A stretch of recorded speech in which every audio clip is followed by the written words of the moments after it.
flexibility program. This is what my back program inside, if you want to know it.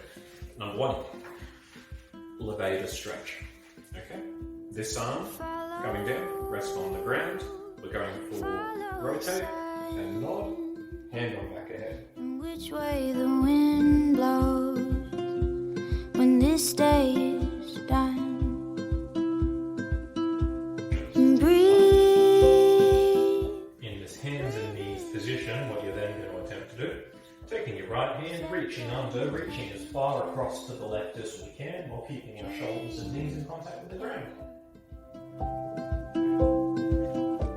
Tomorrow's a new day for everyone. A brand new moon. Cat cow, popular variant. That's good for a reason. So what we're doing, coming back into this hands and knees position, fists under shoulders. What you're going to do for me, coming up like a cat. So pretending that you're like a marionette by the string, and someone is pulling you through your spine. Now as we come down, sticking our bottom back and out, and trying to get as much of a sink through our chest as we can. What I'll tell people is just let the gut hang out. Cherish this breath. Tomorrow's a new day forever. From this position, you can also move into a child's pose. So with child's pose, hands are coming out a little bit further. And now we are just sitting back on our heels like this. Trying to get our bottom in contact with our heels. And trying to create as much space between our toes and our fingers.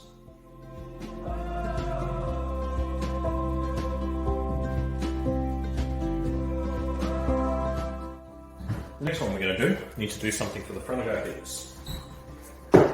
So a lot of variations of this one, but this is the easiest beginner variation to have a play with. So if the client has an ottoman or something similar, they can set it up against the wall like so, that you can use buckets, pots, cushions, whatever makes you fancy.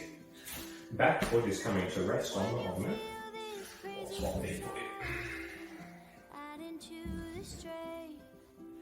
Now, the goal here is to begin in a position where the knee is behind the hip joint. Beautiful. And then what we're trying to do is we're getting as much of a lean forward as we can without closing up the hip joint. And what I mean by that is no leaning forward through your body. We're just going to take that muscle we're trying to stretch and put it back on slack. So we want to keep your hips popped out, gently sink into it. So follow the sun. Now this next one, a word of caution, is probably not a beginner mobility exercise. But it's one that you can have a bit of a play with if you've got a little bit more of that flexibility. Okay. So we're going to talk about angular loading of the hips. It's good fun.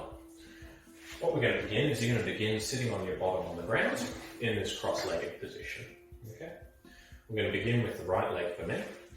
He is going to stay on the ground in front of me, trying to keep the knee in contact with the ground, and trying to keep the pinky side of my foot down. Okay. What happens with the back foot is where it gets interesting. Now, the back foot is going to sweep behind me like so.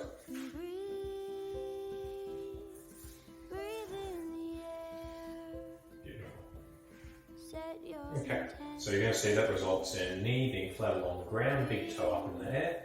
Now what I'm going to do is I'm going to progressively, around the clock, put a bit of load through my hip.